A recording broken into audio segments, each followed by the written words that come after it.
Le point sur l'actualité, mesdames et messieurs, bienvenue dans votre journal de la mi-journée sur Mondico Télévision. À la une de l'actualité, le président de la République, Félix Tshisekedi, a inauguré le jeudi 10 avril 2024 à Silicon Village un espace du groupe Texaf consacré à la promotion de l'entrepreneuriat et l'innovation en République démocratique du Congo, dédié aux startups, aux petites et moyennes entreprises, PME et aux grandes entreprises. Ces bâtiments de 6000 mètres carrés a une capacité d'accueil de 800 acteurs, créant l'écosystème numérique congolais. À lui et là pour plus de détails. Le président Félix Tshisekedi a inauguré le plus grand hub d'entrepreneuriat et d'innovation en République démocratique du Congo.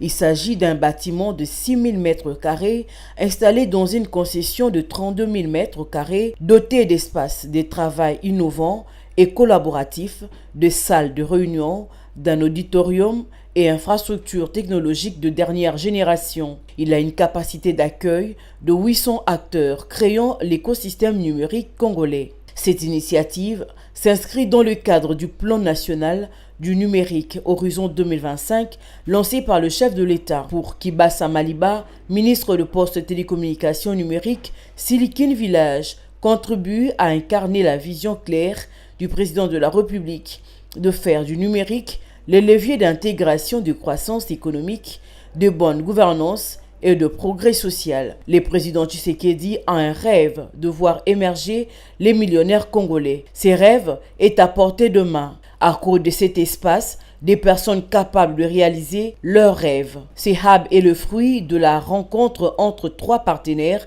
en mutation. Le gouvernement congolais, avec une volonté de faire du numérique un des piliers essentiels de son gouvernement, la Banque mondiale, qui fait du digital une de ses priorités pour la RDC, et Texaf, qui a compris tôt que le futur, c'est le numérique. Silicon Village est né du désir de contribuer à réduire le chômage par le développement de compétences et favoriser un environnement où le start-up national comme continentales peuvent prospérer. Il prévoit d'atteindre plus de 9000 mètres carrés d'espace de travail d'ici fin 2024. Rendons-nous à présent dans la province du Haut-Katanga. 30 prisonniers des prisons de Goulouo et de Boma situés dans le sud-est de la République démocratique du Congo ont été libérés le jeudi 10 octobre 2024 par le ministre d'État et ministre de la Justice et garde des Sceaux, Constant Moutamba. Cette opération s'inscrit dans le cadre de la politique gouvernementale de désengorgement de prisons congolaises. Regardez.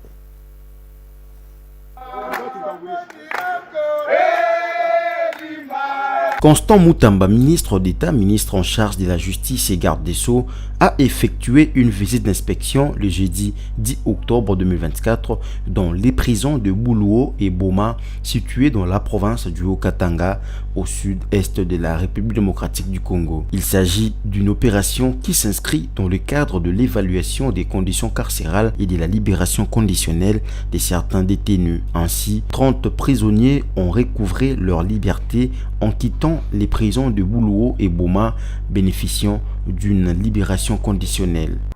Léo minakuya kutosha une partie à bande. Biko natoka pasas. Na commission yenye minatia en place. Moya na yacha deja mon niveau ya Goulouo. Parce que tunatoka kutosha vile mule. Tuko na désengorger. Mkubwa ananituma kufanya nini? Désengorger prison ya Boma hapa Mulikasi. Bien avant cette libération, le ministre d'État à la Justice, Constant Moutamba, s'est rendu compte des conditions carcérales des détenus. La visite de Constant Moutamba est une initiative visant à améliorer la gestion des prisons du pays et à examiner attentivement les doléances soulevées en soulignant l'importance d'une justice équitable. À la prison de Goulouo, la population carcérale atteint 443 détenus, parmi lesquels 372 déjà condamnés et 71 en attente de jugement en appel. 315 de ces détenus sont issus de la juridiction civile, tandis que 128 relèvent de la juridiction militaire. Sur un effectif de 211 détenus, la prison de Boma compte 8 femmes. Par la même occasion, Constant Moutamba a présidé une audience populaire sur l'esplanade de la mairie des Likassi. Il s'agit d'un échange qui a permis au ministre de la Justice d'écouter les préoccupations de la population face aux difficultés qu'elle rencontre avec la justice. Pour réhabiliter prison.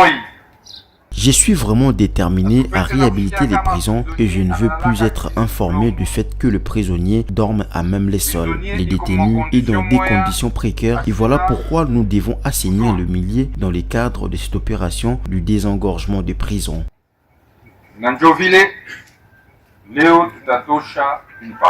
La visite du ministre d'État s'inscrit dans le cadre d'une initiative plus large de réforme judiciaire en RDC. L'objectif est d'améliorer la gestion des prisons et à respecter les droits des détenus.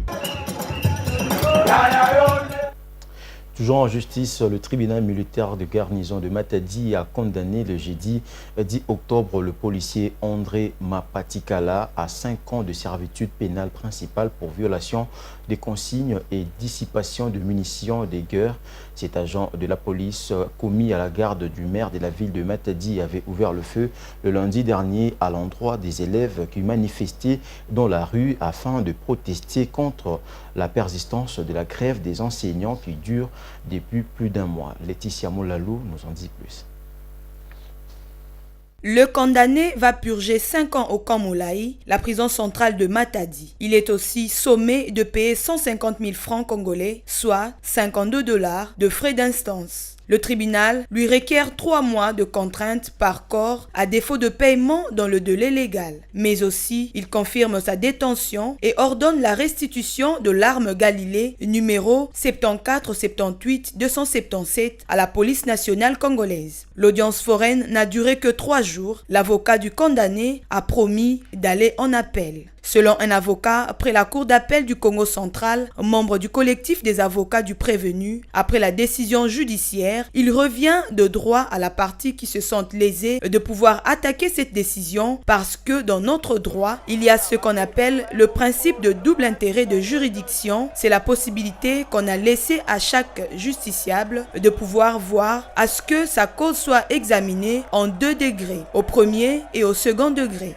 Donc, on va être en contact avec le prévenu s'il estime qu'il y a lieu pour lui d'exercer le recours, ce qu'on appelle l'appel dans le délai, on va le faire. Pour nous, il faut attaquer ce jugement. Le maire de la ville et le policier qui assurait la sécurité ont comparu au cours du procès en tant que renseignant. Il a affirmé n'avoir pas donné à l'agent l'ordre de tirer, ce que ce dernier a confirmé à son tour. Le policier Mapatikala avait ouvert le feu pour disperser la manifestation des élèves des écoles publiques aux abords du collège Ntetemboa, une école catholique proche de la mairie. La scène a été filmée et la vidéo largement partagée a suscité la colère des internautes sur la toile.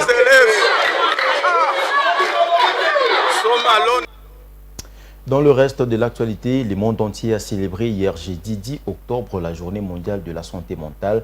Placée sur les thèmes priorisés, la santé mentale en milieu de travail. Cette journée a été célébrée à Kinshasa avec comme sous-thème investissant dans la santé mentale en milieu de travail. À cette occasion, le programme national de santé mentale de plaider pour l'application effective de ces programmes dans les entreprises œuvrant en République démocratique du Congo. Images et commentaires.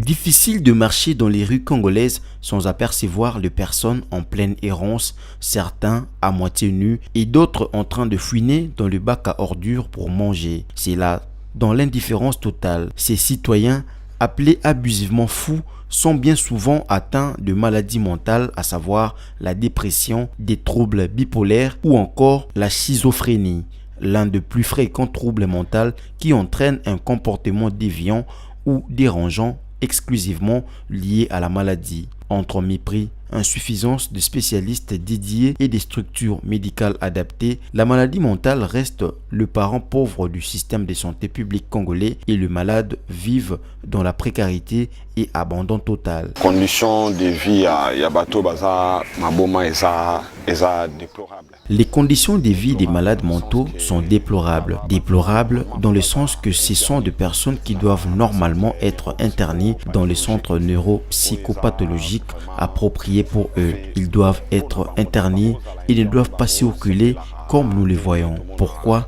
Parce qu'il y en a qui ont un côté sauvage et d'autres ont un côté insanité. Ce n'est pas bien pour l'éducation des enfants. Alors, je demanderai aux familles qui ont de tels cas de veiller à leur encadrement en les envoyant dans les centres neuropsychopathologiques.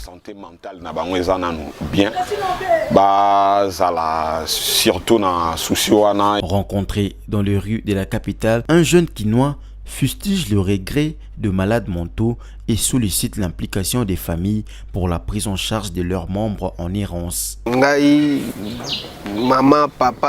Pour moi, que ce soit mon père, ma mère ou quelqu'un de ma famille qui se retrouve dans une telle situation, je ne permettrai pas qu'il soit errant, qu'il passe nuit à la belle étoile. Ce n'est pas bien. Je demanderai aux familles, si elles ont un de leurs qui a des problèmes mentaux, de bien l'encadrer, de trouver un endroit sûr pour lui au lieu d'être exposé. La 32e édition de la Journée mondiale de la santé mentale, édition 2024, a mis un accent particulier sur la santé mentale au travail. Le stress, le harcèlement moral ou sexuel, les conflits entre personnes ou entre équipes font partie des facteurs favorisant les problèmes de santé mentale souvent rencontrés en milieu professionnel. À Kinshasa, le Programme national de la santé mentale a mobilisé les acteurs œuvrant dans ce secteur pour réfléchir autour du thème « Investissons dans la santé mentale en milieu de travail ». Ce thème rejoint la dynamique mise en place au ministère de la Santé qui a élaboré une feuille de route pour l'intégration de la santé mentale en milieu de travail. Pourquoi santé mentale en milieu de travail? Trois principaux bénéfices. Le constat est que la plupart des problèmes de santé physique des travailleurs résulteraient d'abord des problèmes de santé mentale, de pression psychologique, qui va impacter ou se somatiser en problème de santé physique. Investir dans la santé mentale au travail, premièrement, fera booster les performances en milieu de travail, augmenter la productivité et par ricochet réduire les dépenses liées à la maladie parmi les travailleurs. Le ministère de la Santé publique a estimé qu'en République démocratique du Congo, au moins 20 millions de Congolais souffrent de problèmes de santé mentale. Cependant, la couverture sanitaire de personnes en débilité mentale reste encore faible, à peine 5%. Ces plans, une fois validés et appliqués, permettra une bonne intégration de la santé mentale en milieu de travail en RDC, chose qui pourra améliorer la prise en charge, mais aussi réduire l'incidence des maladies professionnelles. Et pour terminer, dans les soucis de réduire le naufrage sur le lac Tanganyika dans l'est de la République démocratique du Congo, le gouvernement congolais a pris de strictes mesures. Il s'agit notamment de l'interdiction de navigation nocturne, le port obligatoire des gilets de sauvetage pour tous les passagers et membres d'équipage avant l'embarquement, l'équipement de chaque bateau de bouée de sauvetage et le contrôle technique régulier des embarcations pour éviter les surcharges. Au port de Bukavu, au sud Kivu, certaines de ces mesures sont respectées par les armateurs. Cependant, ils se plaignent de la baisse des recettes car contraints de naviguer seulement dans la journée. Suivez ces constats faits par nos confrères de l'ACP. Visiblement, le membre de l'équipage des embarcations au port de Bukavu, dans l'est de la RDC, possèdent tous des gilets de sauvetage neufs. Une façon pour eux de mettre en application les mesures prises par les autorités dans les soucis de se protéger en cas de naufrage sur le lac Kivu et sur le lac Tanganyika. Paulin Birengerenge, ministre provincial des Transports du Sud Kivu, s'est entretenu avec les armateurs de ces ports. Il leur a rappelé les différentes mesures qu'une fois bafouées exposent à des sanctions sévères. On a interdit la navigation nocturne jusqu'à nouvel ordre. C'est une mesure bien évidemment temporaire, mais nous demandons à chaque armateur de l'observer scrupuleusement. Et quiconque ira à la contre de cette mesure, il sera arrêté, ce n'est pas un secret. Alors nous sommes ici, nous allons leur demander à tous les armateurs leurs documents attestant que réellement il faut les contrôles techniques, mais aussi les assurances. Les assurances, donc ce sont des documents, chaque bateau doit être assuré. Ces mesures de prévention sont très appréciées par les armateurs et des clients. Loueni Ndale, armateur, affirme que leur premier voyage dans l'application de nouvelles mesures s'est bien passé. Le premier voyage a été quand même compliqué du fait que les passagers ont dit porter les jeux de frétage comme ça a été recommandé et que également les voyages devraient être effectués la journée, le matin et non le soir. Nous pensons que nous allons exercer ces mesures comme ça a été dit par rapport à la résolution du Conseil provincial du transport et communication qui a fait l'exécution de la mesure du provincial national des transports et de communication et des airports. Cependant, certains propriétaires de bateaux craignent pour leurs recettes. Pour Thierry Biamongo, gérant des établissements à Mour-Mogoté, le fait de naviguer uniquement la journée constitue un manque à gagner pour eux car ils seront butés à une consommation exagérée des carburants. Le défi parce que nous en tant qu'opérateurs économiques œuvrant dans le secteur du transport lacustre, la mesure de voyager la journée ne nous est pas vraiment favorable compte tenu de la consommation exorbitante de carburant que nous allons supporter la journée. Jadis, on pouvait voyager la nuit et qu'il y aurait la consommation réduite qui serait compensée par le voyage nocturne. Mais comme il n'y a pas le voyage nocturne, vraiment c'est une... La population appelle les autorités à pérenniser ces mesures pour sauver des vies. C'était là l'essentiel de l'actualité. Mesdames et messieurs, merci de l'avoir suivi. Prochain rendez-vous à 19h juste pour la grande édition du journal. D'ici là, bonne suite des programmes sur Mondico Télévision, une pensée en écrit.